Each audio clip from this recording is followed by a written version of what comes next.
고린도 전서의 이제 첫 번째 부분의 마무리가 이제 지어져가는 그런 가운데 있습니다. 사도 바울은 지금까지 고린도 교회의 가장 큰 문제, 교만의 문제를 다루고 있습니다. 교만하여서 그래서 이제 기독교 지도자들의 이름을 방패 삼고 무기 삼아서 서로를 이제 모욕을 주고 또 비난하고 자신의 우월함을 드러내는 그 가운데 서 있는 경향이 있었습니다.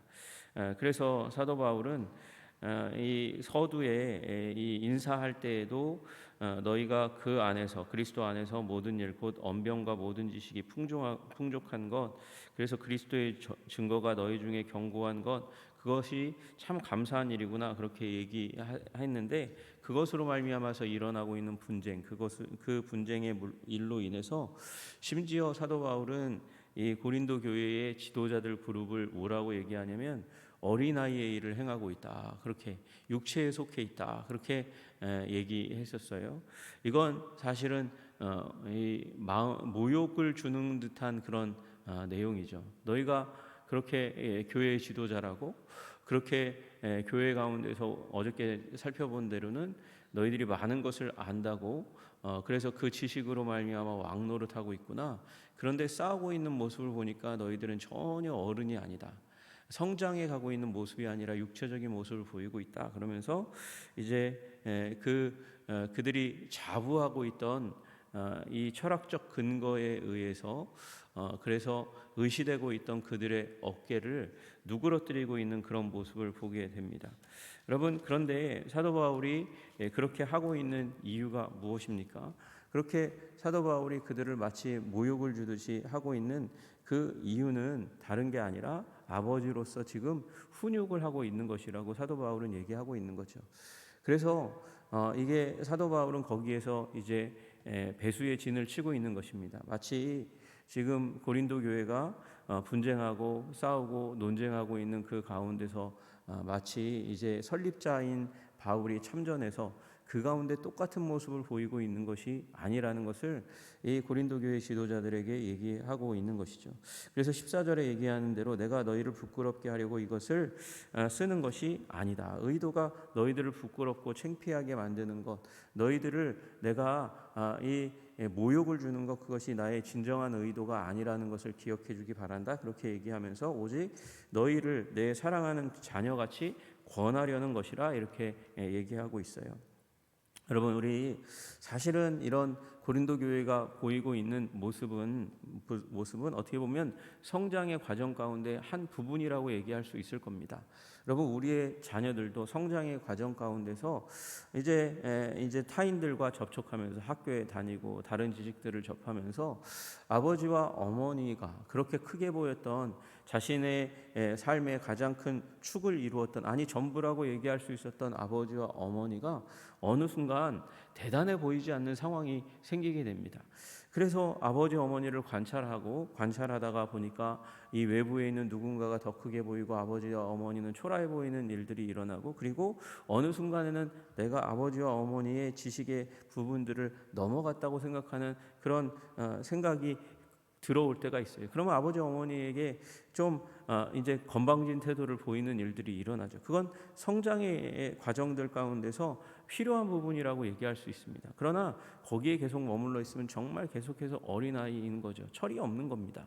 거기를 넘어가서 아버지가 어머니가 보여주신 그 사랑이 진짜라는 것, 아버지와 어머니의 능력이 진짜가 아니라 사랑이 진짜라는 것을 발견해야 정말 어른이 되는 거 아니겠습니까? 지금 사도 바울은 그 자리로 이들을 이끌어가고 있는 것이에요.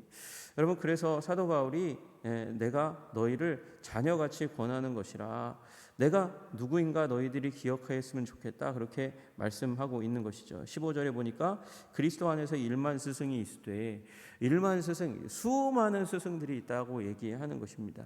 이 기독교계에 수많은 스승이 있지만 나는 너희들에게 그런 수많은 스승으로 자리매김할 수많은 스승들 가운데 한 사람으로 자리매김할 수 있는 사람이 아니다. 그걸 넘어서는 사람이다라고 얘기하고 있는 것이죠. 아버지는 많지 아니하니, 이게 무슨 말이에요? 내가 너희의 아버지다, 그렇게 얘기합니다.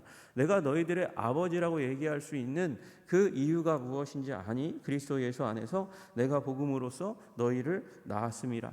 여러분, 사도 바울은 1년 반이 넘는 기간 동안 고린도에 머물면서 그들을 애쓰고 힘써서 복음으로 나왔습니다. 그래서 고린도 교회의 기초가 생겨났습니다. 그런데 지금 말 잘하는 아볼로가 왔다고 지금 바울을 무시하는 경향들이 생겨나고 있는데, 너희들이 내가 누구인지를 다시 기억해라. 내가 누구인지 다시 기억해라. 내가 너희들을 밤낮으로 쉬지 않고 다른 지역이지만 에베소에서 했던 내용대로라면 그는 이 자기의 이 일을 하면서 텐트 메이커로서 일을 하면서 물질로 교인들에게 의지하지 않으면서 그렇게 할 수 있는 권한이 있음에도 불구하고 그 의도가 훼손될까 하여서 그래서 애쓰고 힘써 일하면서 그들 가운데 있으면서 심히 떨고 아프고 고난받는 시간들을 보냈잖아요. 아덴에서의 실패를 경험 삼아서 그 경험이 다시금 재발되지 않도록 하기 위하여 고린도 교회에 있을 때 심히 떨며 두려워하며 그러면서 애쓰는 마음을 가지고 그들 가운데 있으면서 복음으로 가르쳤잖아요. 여러분, 그 마음이 그저 내가 실패하지 않았으면 좋겠다라는 마음뿐만이 아니고 거기에 넘어가서 그리스도께서 지금 은혜를 주시고 기회를 주셔서 이 고린도에서 자라나고 있는 교인들이 싹이 그 신생아가 죽지 않기를 원하는 아비의 마음으로 그들 가운데 있었던 것을 기억하라고 얘기하고 있는 것이죠. 여러분, 기독교 사역자의 기본은 이것입니다. 스승이 아니라 아비라는 것이죠. 스승이 아니라 아비가 되지 않고는 교회를 사랑하고 섬겨 나아갈 수 없습니다. 이건 담임 목사에게만 해당하는 것이 아닙니다. 교회를 책임지고 있는, 전도하여 그를 양육하고 있는 우리 교인들 가운데 있어야 될 마음이기도 한 것이죠. 여러분, 어떻게 보면 목사들이 많이 교사로 흐르는 일이 일어납니다. 그러나 목사도 아비가 되어야 됩니다. 나이가 적든 많든 간에 상관없이 아비의 마음으로, 긍휼의 마음으로 그 생명을 존중하고 소중히 여기고 꺼지지 않으려 하는 마음을 가지고 있을 때 아비가 되는 것이고, 교회의 지도자들도 그 아비의 마음을 가지고 지금 교회 가운데서 처음 왔을 때 마치 세상 가운데 이제 자신은 고객이고 교회는 내 요구를 들어줘야 되는, 서비스해야 되는 대상이라고 여기고 거기에 무리하게 요구하고 또 상식 밖의 행동을 하는 사람에게도조차 그 안에 생명이 들어가기를 원하고 자라기를 원하고 꺼지지 않기를 원하는 마음으로 그들을 대할 수 있는 아비의 마음을 가진 사람들이 있을 때 교회는 생명의 능력이 있는 것이죠. 사도 바울은 그 얘기를 하고 있습니다. 그러므로 내가 너희에게 권하노니 너희는 나를 본받는 자가 되라. 본받는 자가 되라? 아니, 그러면 사도 바울은 지금 수많은 지금 고린도 교회 가운데 있는 지도자들 위에 자기를 두고 있는 것입니까?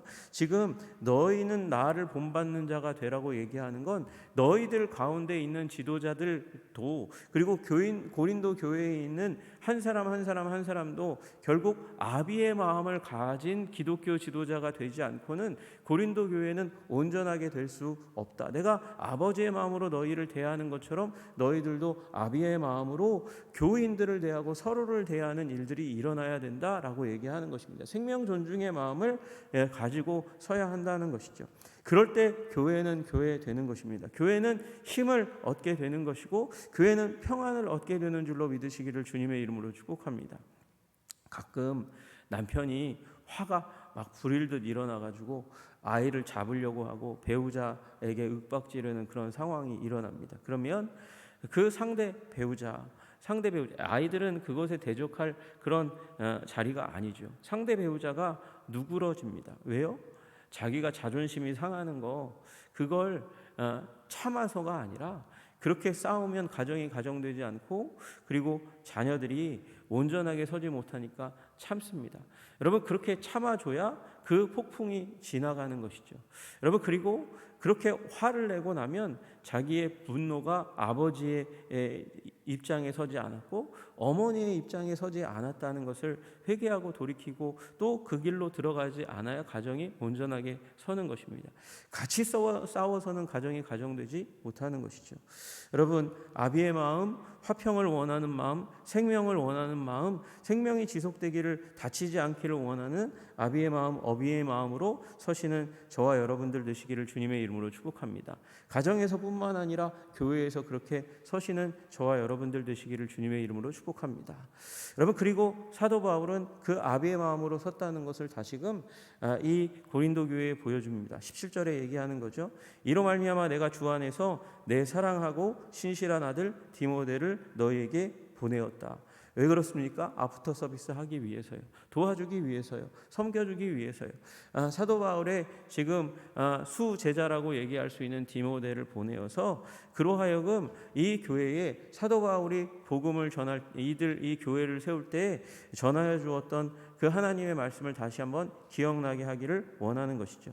그리스도 예수 안에서 나의 행사, 그렇게 얘기하고 있습니다. 행사, 여기 행사라는 말은 원래 의미는 호도스라는 이 헬라어로 길이라는 뜻입니다. 그러니까 사도 바울이 이 각 곳에서 복음을 전할 때 레파토리가 있었다는 것입니다. 복음의 이 복음, 하나님께로 향하는 길, 하나님이 우리에게 오셨던 그 길과 그 또 말미암아서 주님께서 열어주신 하나님께로 가는 그 길, 그 하나님의 구원 도리를 설명하는 그 레파토리가 있는데 그걸 이제 디모데를 보내어서 너희들에게 다시 생각나게 하기를 원한다. 그래서 복음의 진리 가운데로 돌아오기를 원한다. 그렇게 얘기하는 것입니다. 여러분, 이게 왜 이렇게 사도 바울은 쓰고 있습니까? 앞에 나와 있는 대로 말씀을 넘어가면 안 되는, 우리 이 고린도 교회가 말씀을 넘어가서 다른 철학들을 가져다가 짬뽕을 만들어 놨으니까요. 그래서 다시금 말씀으로 돌아오도록 아프터 서비스 하기 위해서 아버지의 마음으로 디모데를 보내었다. 그렇게 얘기하고 있는 것이죠. 그리고 18절에는 또 아버지로서 내가 너희에게 나아가기를, 하나님께서 기회를 주시면 나아가기를 원한다. 그렇게 얘기합니다. 여러분, 18절에 얘기합니다. 어떤 이들은 내가 너희에게 나아가지 아니할 것 같이 스스로 교만하여 졌으나. 사도 바울이 왜 와? 우리한테 왜 오겠어? 지금 사도 바울을 향해서 사도 바울의 추종자들까지도 그렇게 생각하는 경향이 있었을지 몰라요. 사도 바울을 무시하고 조롱하고 모욕하는 한 무리가 일어났고, 사도 바울은 글은 좀 잘 쓸지 몰라도 말은 잘 못해 라고 얘기하는 그 반대파들의 득세와 무시 때문에 사도 바울이 왜 옵니까? 그렇게 얘기하는 사람들이 있었을지 모르겠습니다.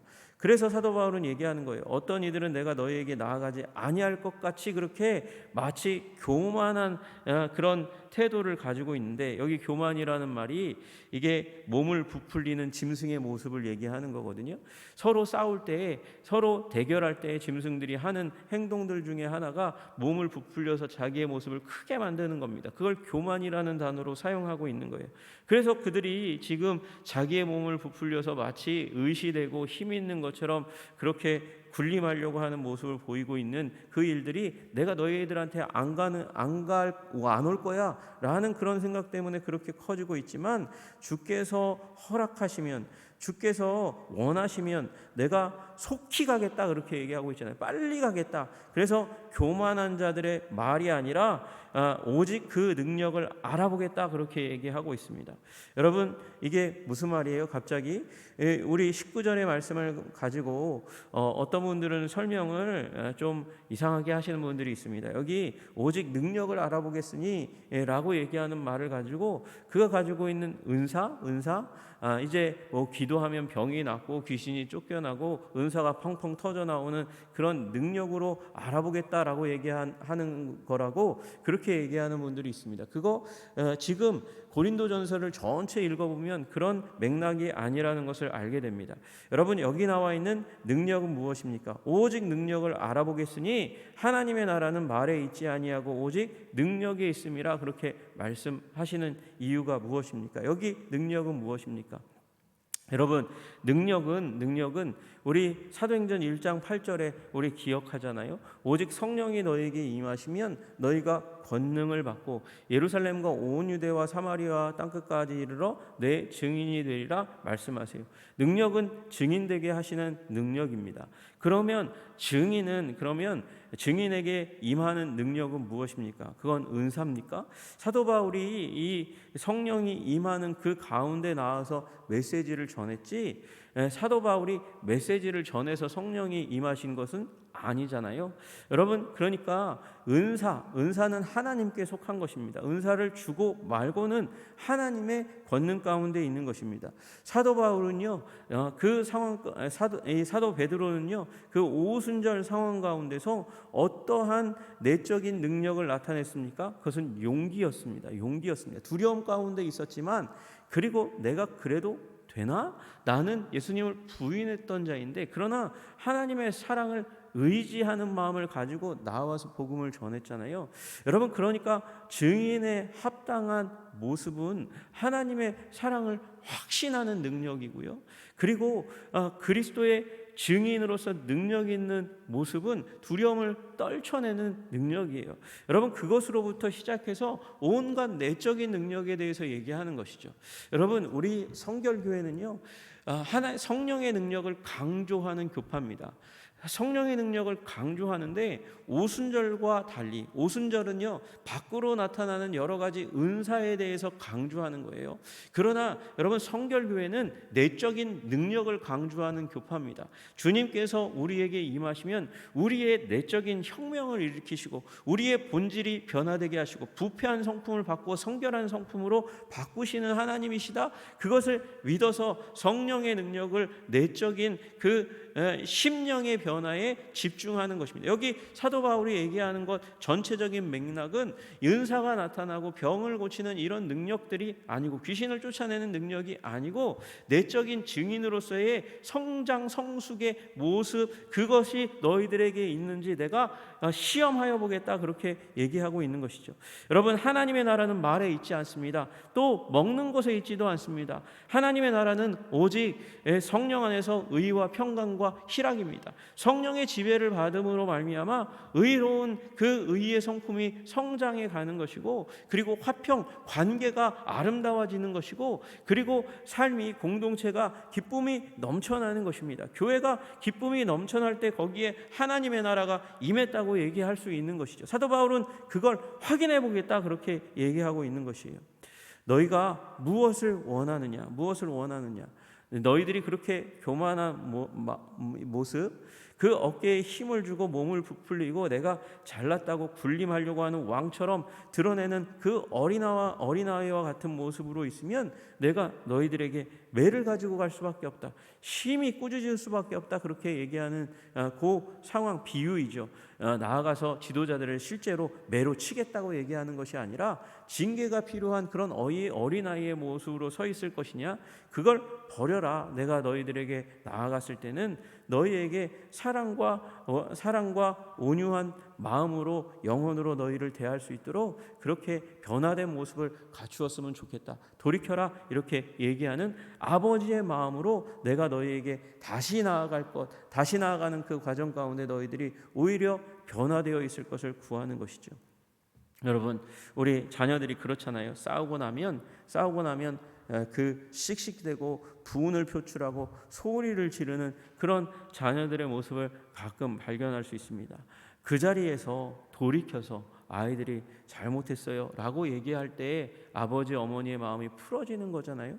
지금 고린도 교회가 그 싸우는 지경 가운데 있는데 그거 내려놓고 화해하는 지경 가운데 나아가야 내가 21절에 나와 있는 대로 사랑과 온유한 마음으로 너희 대하지 않겠니? 라고 얘기하면서 사도 바울은 고린도전서의 첫 파트의 이 결론 부분에 이르러서 아버지의 마음으로 너희를 대하고 있으니 너희들도 돌이켜, 그 아버지의 마음을 하고 있는 바울을 넘어서서 그 뒤에 계신 아버지 하나님 앞에서 성숙의 모습, 성장한 모습, 돌이킨 모습, 회개의 모습으로, 겸손의 모습으로 서 있기를 원한다라고 다독이고 있습니다. 여러분, 우리 한성교회가 아버지의 마음 가진 교회가 되게 하시기를 소원합니다. 아버지의 그 사랑이 임해서 우리 교회의 지도자들 한 사람 한 사람들이 아버지의 마음을 갖게 하여 주시고 그 아버지의 마음으로 서로를 사랑으로 대할 수 있는 그런 성장하고 성숙한 교회, 성결한 교회 되게 하시기를 주님의 이름으로 축복합니다. 기도하겠습니다. 하나님 아버지, 사도 바울이 이제 이 미성숙한 그래서 분쟁하고 싸우는 교회를 향해서 1차적으로 매듭을 지으며 자신이 아버지의 마음으로 대하고 있음을, 그리고 사랑하시는 그 아버지의 마음으로 대책을 세우고 있고, 그리고 너희를 향하여 나아가기를 원하는 사랑의 마음을 표현했습니다. 하나님, 부족하고 연약하지만 우리 한성교회 담임 목사로 주님 저를 세우셨으니 주님 무엇보다 아버지의 마음을 가진 아버지 목회자가 될 수 있도록 주님 도와주시고 인도하여 주시옵소서. 하나님, 그리고 우리 교회의 아버지, 우리 장로님들, 권사님들 하나님께서 붙잡아 주시고 미래의 지도자들도 붙잡아 주셔서 아버지 정오를 판단하는 하나님 그런 스승의 모습이 아니라 하나님 품고 그리고 삭히고 그리고 변화시키기를 원하는 진정한 아비의 모습을 가진 지도자들이 하나님 아버지 우리 교회에 가득할 수 있도록 주님 도와주시고 인도하여 주시옵소서. 말미암아 하나님의 나라가 임하는 교회 될 수 있도록 주님 역사하여 주시옵소서. 예수님 이름 받들어 기도드리옵나이다. 아멘.